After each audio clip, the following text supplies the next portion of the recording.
25년 전, 가난에 지친 젊은 부부는 생후 6개월 된 딸을 포기해야 했습니다. 아이의 목에 목걸이를 걸어주며 반드시 돌아오겠다는 약속을 남겼지만 그 약속은 지켜지지 못했습니다. 세월이 흘러 재벌이 된 아버지 앞에 새로운 비서가 나타났고 그녀의 목에 걸린 낯익은 목걸이가 모든 것을 바꾸게 되는데 영상 시작 전 구독과 좋아요 꼭 부탁드립니다. 감사합니다. 안녕하세요. 저는 대한건설그룹 회장 윤재혁이라고 합니다. 화려한 서울 강남의 본사 건물에서 매일 아침을 시작합니다. 많은 사람들이 저를 성공한 사업가로 알고 있습니다. 하지만 제 집에서는 다른 이야기가 펼쳐집니다. 아버님, 이런 촌스러운 브로치를 누가 해요? 요즘은 명품 백이 대세라고요. 오늘도 며느리 차민지가 제가 회사 창립기념일을 맞아 정성껏 준비한 선물을 거절했습니다. 민지의 눈빛에는 항상 경멸이 담겨 있었죠. 아들 도연은 아내의 행동을 말리기는커녕 옆에서 비웃기만 합니다. 아버지, 이제 은퇴할 때가 됐어요. 회사는 젊은 감각으로 새롭게 변화해야 합니다. 가족 모임에서 도연이 공개적으로 한 말입니다. 저는 겉으로는 태연한 웃음을 지었지만 가슴은 쓰라렸습니다. 제가 밑바닥에서부터 일궈온 회사인데 아들은 단 한 번도 그 과정의 고통을 이해하려 하지 않았죠. 모임이 끝나고 대부분의 임원들이 떠난 후 저는 조용히 사무실로 돌아왔습니다. 넓은 창문 너머로 서울의 야경이 펼쳐졌지만 오늘따라 더 외롭게 느껴집니다. 손으로 책상 서랍을 열고 오래된 사진 한 장을 꺼냈습니다. 희미해진 사진 속에는 젊은 시절의 저와 아내, 그리고 갓난아기였던 우리 딸이 있었죠. 다이야, 내가 있었다면. 사진 속 아기는 생후 6개월이었던 우리 딸 다이입니다. 25년 전 저와 아내는 극심한 빈곤 속에서 아이를 키울 수 없어 고아원에 보냈습니다. 당시 저희는 서울 변두리 반지하방에서 살았고 아내는 중병으로 누워 있었죠. 의료비와 생활고에 시달리며 내린 가장 고통스러운 결정이었습니다. 언젠가 반드시 데리러 올게. 그날 아내가 아이 목에 걸어준 비취 목걸이와 함께 남긴 약속이었습니다. 하지만 그 약속을 지키기도 전에 아내는 15년 전 세상을 떠났고 저는 홀로 딸을 찾는 일을 계속했습니다. 사업은 성공했지만 가족의 공허함은 채워지지 않았습니다. 핸드폰 벨소리가 저희 추억을 깨웠습니다. 인사팀장이었습니다. 회장님, 내일부터 새로운 비서가 배치됩니다. 이력서 검토해 주신 강진 씨요. 알겠네. 내일 아침에 인사하도록 하지. 전화를 끊고 다시 사진을 바라봤습니다. 쓸쓸한 미소가 제 입가에 맴돌았죠. 세상의 모든 성공을 이룬 것 같지만 정작 가장 소중한 것을 잃어버린 사람, 그것이 바로 지금의 저입니다. 다음날 아침, 저는 평소보다 일찍 사무실에 도착했습니다. 50층 회장실에서 바라보는 서울의 전경은 언제나 장관이었죠. 하지만 오늘은 그 풍경보다 새로운 비서와의 만남이 더 신경 쓰였습니다. 똑똑 조용한 노크 소리와 함께 문이 열렸습니다. 안녕하세요, 회장님. 오늘부터 비서로 일하게 된 강지은입니다. 단정한 정장 차림의 젊은 여성이 공손하게 인사했습니다. 추정 나이 25 정도, 맑은 눈빛과 차분한 말투가 첫인상이었죠. 저는 평소처럼 미소 지으며 고개를 끄덕였습니다. 반갑네. 강진 씨, 이력서는 이미 봤어. 서울대 경영학과의 해외 경험까지 인상적이었네. 지은은 감사하다는 듯 고개를 숙이며 오늘의 일정표를 건넸습니다. 그 순간이었습니다. 그녀의 목에서 반짝이는 무언가가 눈에 들어왔죠. 제 심장이 멎는 듯 했습니다. 연한 초록빛 비치로 만든 독특한 물방울 모양의 목걸이. 가운데 작은 용 문양이 새겨진 그 목걸이는 25년 전 제가 딸 다이에게 남긴 유일한 물건과 똑같았습니다. 그 목걸이는 어디서 구했나? 갑자기 제 목소리가 떨렸습니다. 지은은 의아한 표정으로 자신의 목걸이를 만졌습니다. 이거요? 제가 태어날 때부터 가지고 있던 거예요. 할머니께서 제 친부모님이 남기신 유일한 물건이라고 하셨어요. 순간 저는 다리에 힘이 빠지는 것을 느꼈습니다. 그녀가 바로 제 딸일까요? 이런 우연이 있을 수 있을까요? 하지만 감정을 억누르고 태어난 척해야 했습니다. 특이한 디자인이라 눈에 띄네. 용 문양이 인상적이군. 네. 할머니 말씀으로는 이 용이 저를 보호해준다고 하셨어요. 항상 몸에 지니고 다니라고 하셔서. 지은의 말 한마디 한마디가 제 심장을 더 빠르게 뛰게 했습니다. 그녀의 생김새를 유심히 살펴보니 젊은 시절 아내를 닮은 듯했습니다. 같은 눈매, 같은 미소, 숨이 막힐 것 같았습니다. 회장님, 괜찮으세요? 얼굴이 창백해 보이는데요. 지은이 걱정스럽게 물었습니다. 저는 간신히 미소를 지었죠. 괜찮네. 오늘 일정을 보자고. 그날 하루 종일 저는 집중하지 못했습니다. 회의 중에도 서류에 사인할 때도 계속 지은의 목걸이가 눈앞에 아른거렸습니다. 퇴근 시간, 저는 차 안에서 오래된 번호로 전화를 걸었습니다. 김 형사님? 오랜만입니다. 부탁할 일이 있어서요. 강지은이라는 여성을 조사해 주시겠습니까?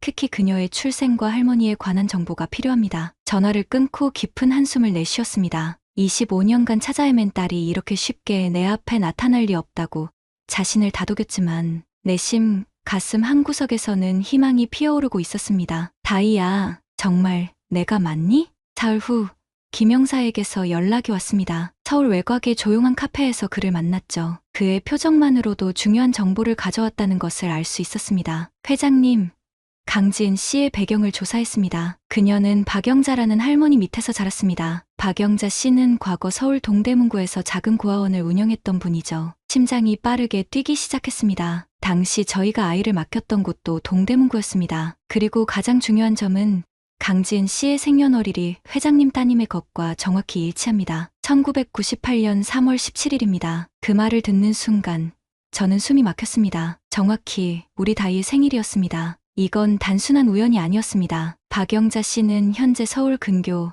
일산의 요양원에 계십니다. 주소를 적어왔습니다. 김 형사가 건넨 메모를 받아들며 제 손이 떨리는 것을 느꼈습니다. 이제 확실한 증거를 찾기 위해 박영자 할머니를 만나야 했지만 그 전에 지은에게 더 가까이 다가가고 싶었습니다. 다음 날 회사로 돌아온 저는 지은을 제 사무실로 불렀습니다. 지은 씨, 다음 주에 있을 해외 투자자 미팅을 함께 준비해 주었으면 하네. 자네의 영어 실력과 분석력이 필요해. 지은은 놀란 듯했지만 기쁘게 수락했습니다. 이렇게 그녀를 특별 프로젝트에 발탁함으로써 더 많은 시간을 함께 보낼 수 있을 테니까요. 하지만 제 결정이 회사에 파문을 일으켰다는 소식이 곧 들려왔습니다. 아들 도연이 제 사무실로 성큼성큼 들어왔습니다. 아버지, 입사한 지 일주일도 안 된 비서를 중요 프로젝트에 배정하시다니 무슨 생각이세요?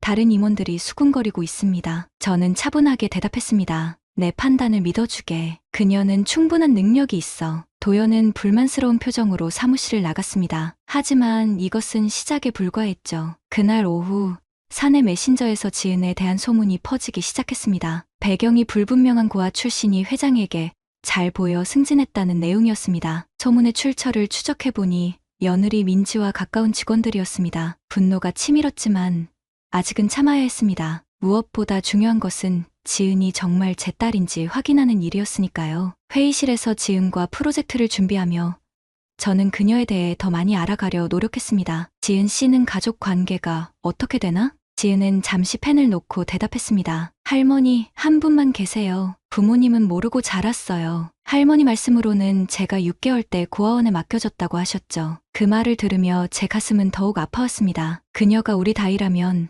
저는 그녀에게 25년간의 부재를 어떻게 설명할 수 있을까요? 그녀가 저를 용서할 수 있을까요? 회장님은 왜 저에게 관심을 가지시나요? 지은의 예상치 못한 질문에 저는 순간 당황했습니다. 하지만 곧 마음을 추스르고 대답했죠. 자네의 잠재력이 보이기 때문이네. 앞으로 우리 회사에서 중요한 역할을 할 수 있을 거라 생각해. 지은은 미소 지었지만 그녀의 눈에는 의문이 남아 있었습니다. 저는 그녀를 더 가까이에서 지켜보기로 했습니다. 그리고 다음 날 박영자 할머니를 만나러 가기로 결심했습니다. 일산의 작은 요양원에 도착했습니다. 평안의 집이라는 소박한 간판이 걸린 이곳은 생각보다 깨끗하고 조용했습니다. 안내 데스크에서 박영자 할머니를 찾았죠. 205호에 계십니다. 오늘은 컨디션이 좋으신 편이에요. 간호사의 안내를 받아 205호 앞에 섰습니다. 손이 떨렸습니다. 이 문 너머에 제 딸의 25년을 알고 있는 분이 계신다고 생각하니 가슴이 벅차올랐죠. 조심스럽게 문을 두드렸습니다. 들어오세요. 차분한 목소리가 들렸습니다. 문을 열자 창가에 앉아 계신 노인이 보였습니다. 흰 머리에 주름진 얼굴이었지만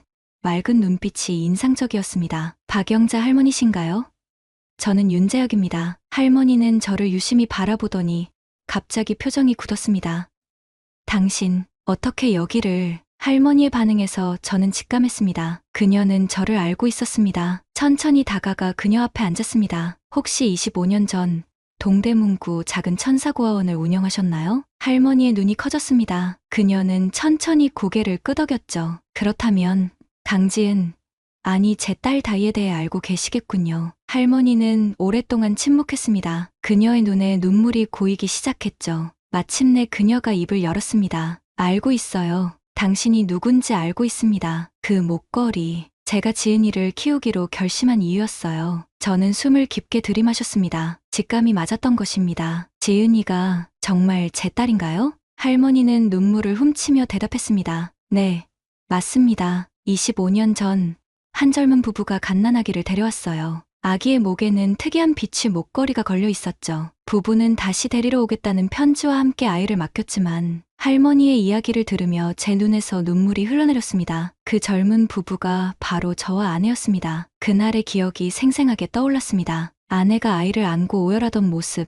마지막으로 아이의 뺨에 입맞춤하던 순간, 왜 그동안 연락하지 않으셨나요? 할머니는 깊은 한숨을 내쉬었습니다. 고아원이 문을 닫게 되었어요. 경제적 어려움으로. 그때 지은이가 너무 사랑스러워 제가 직접 키우기로 했죠. 당신들이 남긴 연락처로 여러 번 연락했지만 번호가 바뀌었는지 연결되지 않았어요. 그 말을 듣자 가슴이 아팠습니다. 당시 저희는 빚쟁이를 피해 여러 번 이사했고 연락처도 자주 바꿨으니까요. 할머니는 서랍에서 낡은 편지 한 장을 꺼냈습니다. 이건 당신들이 남긴 편지예요. 지은이가 커가면서 읽고 싶어 할까봐 보관했죠. 떨리는 손으로 편지를 받아들었습니다. 아내의 글씨였습니다. 우리 다이야.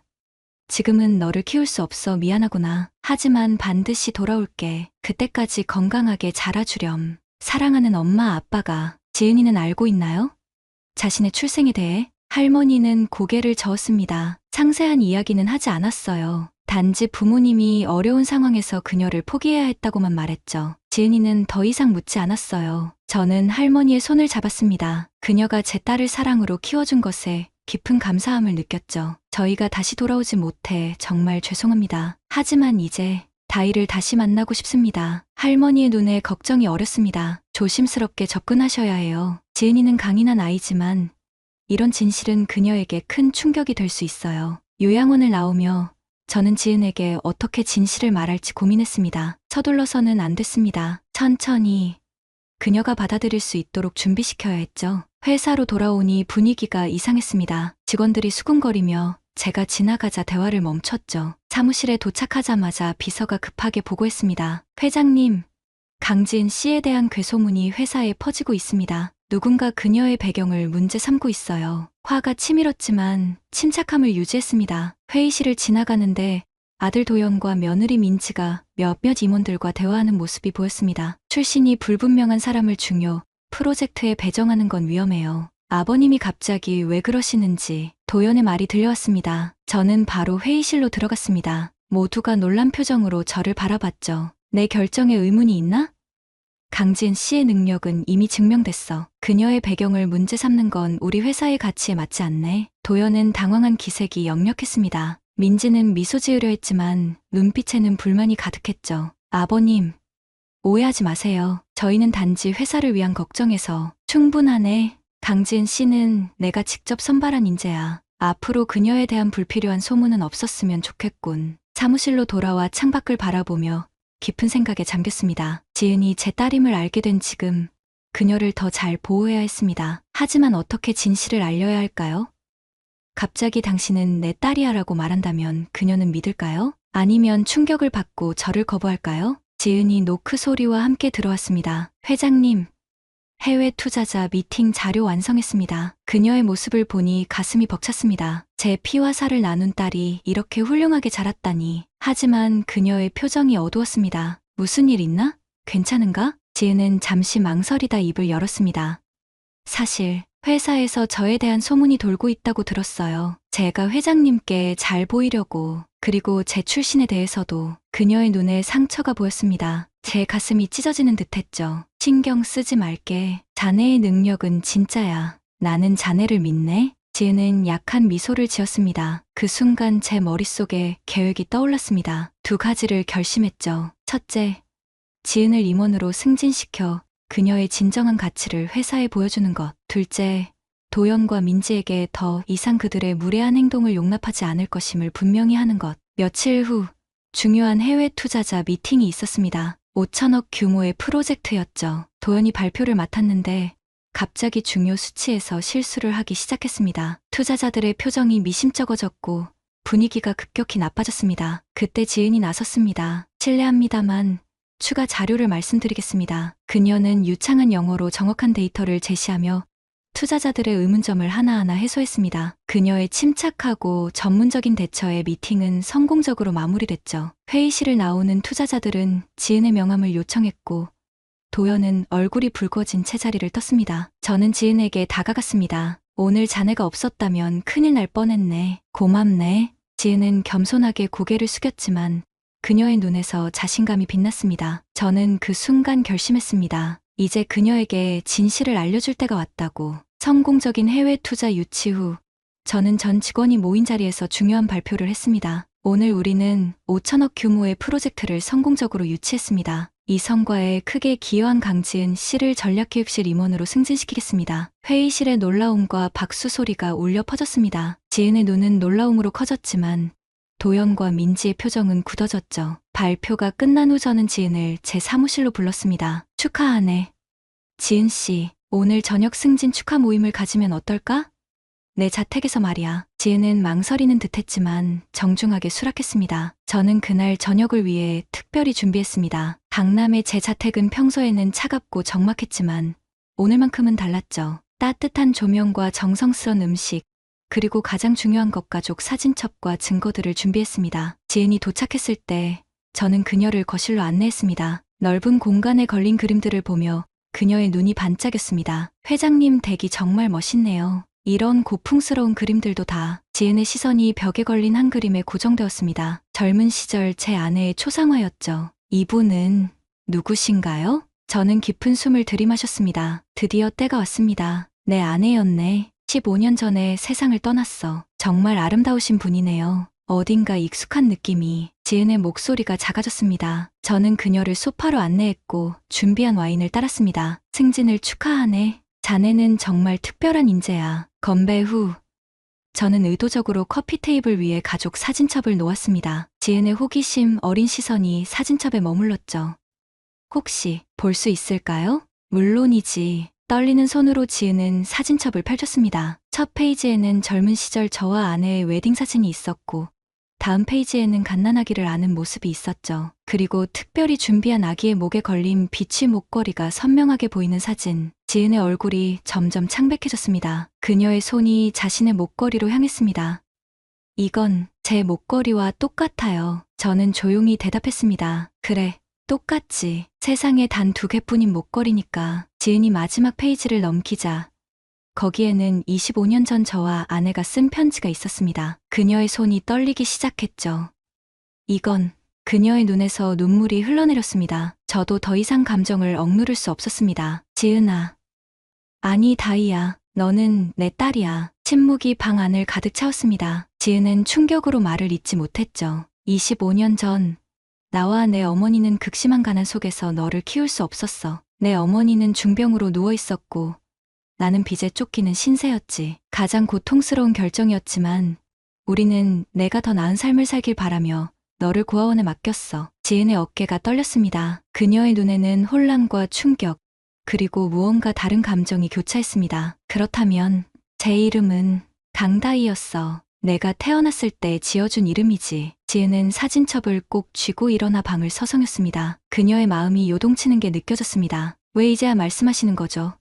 왜 25년이나 지나서? 저는 괴로운 심정으로 대답했습니다. 찾아다녔어, 다이야. 내 어머니와 나는 너를 찾기 위해 모든 노력을 다했지. 하지만 고아원이 문을 닫고 우리의 연락처도 여러 번 바뀌었어. 내 어머니는 너를 그리워하다 세상을 떠났고 나는 계속 찾았어. 지은의 눈에 더 많은 눈물이 고였습니다. 그녀는 자신의 목걸이를 만지작거렸습니다. 그럼 이 목걸이는 내 어머니가 마지막으로 내게 남긴 선물이야. 언젠가 우리가 다시 만날 때 이 목걸이가 너를 우리에게 데려다 줄 거야 라고 말했지. 지은은 소파에 천천히 앉았습니다. 그녀의 얼굴에 복잡한 감정이 교차했습니다.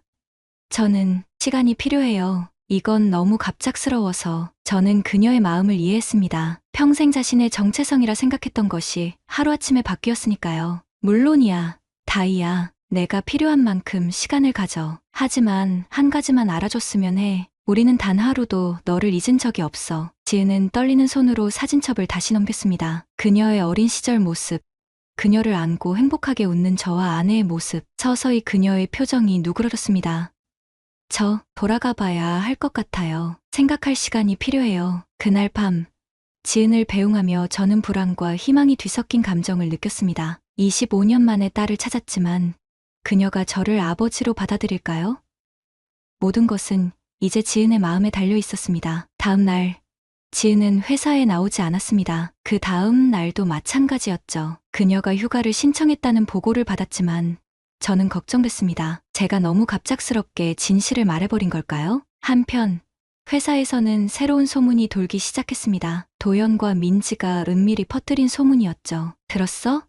강지은이 갑자기 회장님과 가까워진 이유가 있대. 고아 출신 비서가 회장의 약점을 잡아 승진했다는 거야. 이 소문은 빠르게 확산되었고 몇몇 임원들은 공개적으로 지은의 승진에 대해 의문을 제기했습니다. 저는 분노했지만 지은의 결정을 기다려야 했습니다. 사흘째 되는 날 아침, 지은으로부터 문자가 왔습니다. 오늘 출근하겠습니다. 할머니와 이야기를 나눴고 모든 것을 알게 되었습니다. 그녀가 어떤 결정을 내렸을지 가슴이 떨렸습니다. 오전 회의가 시작될 무렵 지은이 회사에 도착했습니다. 그녀가 사무실로 들어서자 수근거림이 흘렀고 몇몇 직원들은 노골적으로 그녀를 쳐다봤죠. 도연과 민지도 회의실에 있었습니다. 그들의 얼굴에는 승리감이 어려 있었습니다. 지은은 당당하게 회의실로 들어왔지만 그녀의 눈에는 상처가 있었습니다. 그 순간 저는 결심했습니다. 더 이상 기다릴 수 없었습니다. 저는 회의를 시작하며 자리에서 일어났습니다. 오늘은 특별한 발표가 있습니다. 모든 이들의 시선이 저에게 집중됐습니다. 도연은 궁금해하는 표정이었고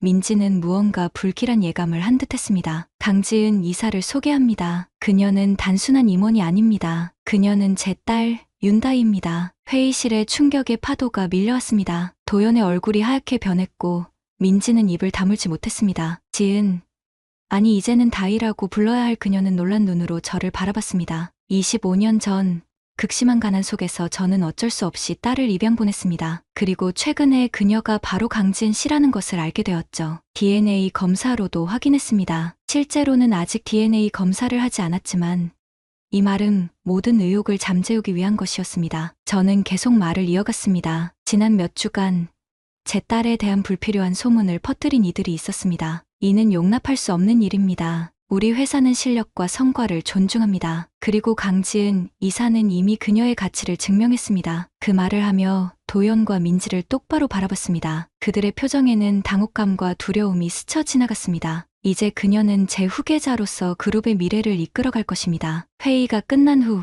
저는 다희에게 다가갔습니다. 그녀의 눈에는 여전히 혼란스러움이 있었지만 그 안에 따뜻함도 보였습니다. 갑자기 그런 발표를 해서 놀랐을 테지만 더 이상 내가 상처받는 것을 볼 수 없었어. 다희는 잠시 망설이다가 말했습니다. 할머니를 만나 모든 이야기를 들었어요. 처음에는 받아들이기 힘들었지만 할머니가 보관하고 있던 사진들과 편지를 보니 진실이라는 걸 알게 됐어요. 그녀의 눈에 눈물이 고였습니다. 25년 동안 저를 찾으셨다니 그 마음을 생각하니 가슴이 아파요. 저도 눈물을 참을 수 없었습니다. 내 어머니가 살아있었다면 얼마나 기뻐했을까. 그녀는 마지막 순간까지 너를 생각했어. 복도에서 우리의 대화를 엿듣던 도연이 다가왔습니다. 그의 표정은 복잡했습니다. 그럼 그녀가 내 여동생이라는 건가요? 저는 고개를 끄덕였습니다. 도연은 다희를 바라보더니 어색하게 인사했습니다. 알게 되어 반갑네요. 그의 목소리에는 진심이 담겨 있지 않았습니다. 다만 상황을 받아들일 수밖에 없다는 체념이 느껴졌죠.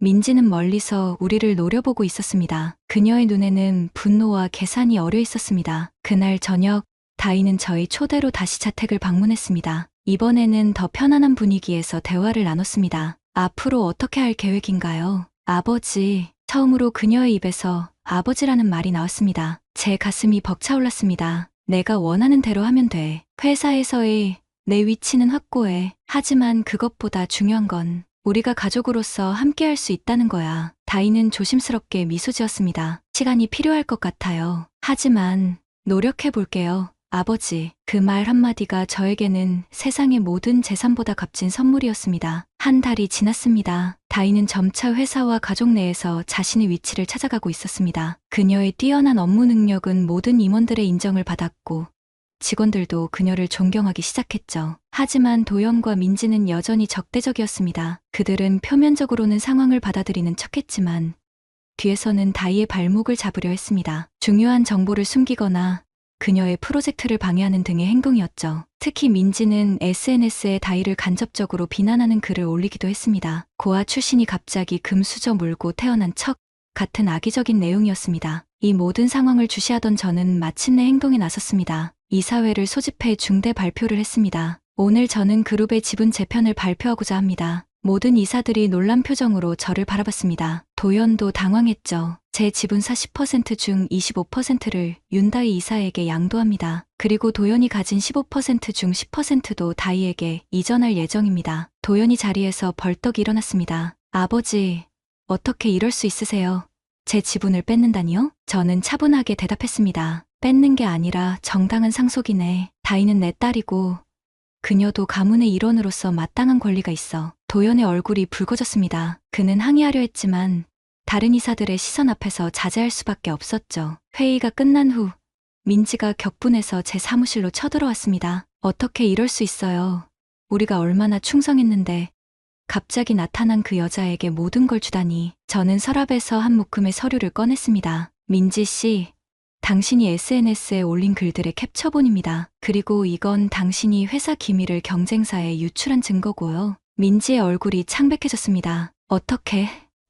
그건 이 모든 자료는 법적 조치를 취하기에 충분합니다. 하지만 가족 체면을 생각해서 한 가지 제안을 하겠습니다. 조용히 회사와 가문에서 물러나면 이 일은 없었던 것으로 하겠습니다. 민지는 손을 떨며 서류를 바라봤습니다. 그녀에게는 선택의 여지가 없었습니다. 다음 날 도연과 민지는 회사 지분 양도 계약서에 서명했습니다. 그들은 받은 보상금으로 해외 이민을 준비한다고 했죠. 회사와 가문에서 완전히 물러나는 조건이었습니다. 그들이 떠난 후 저는 다희와 함께 새로운 시작을 준비했습니다. 그녀는 이제 제 자택에 함께 살기로 결정했고 그녀의 방을 새롭게 꾸미는 일부터 시작했습니다. 아버지, 이 방은 어머니가 쓰시던 곳인가요? 다희가 아내의 옷장을 바라보며 물었습니다. 저는 고개를 끄덕였습니다. 그래.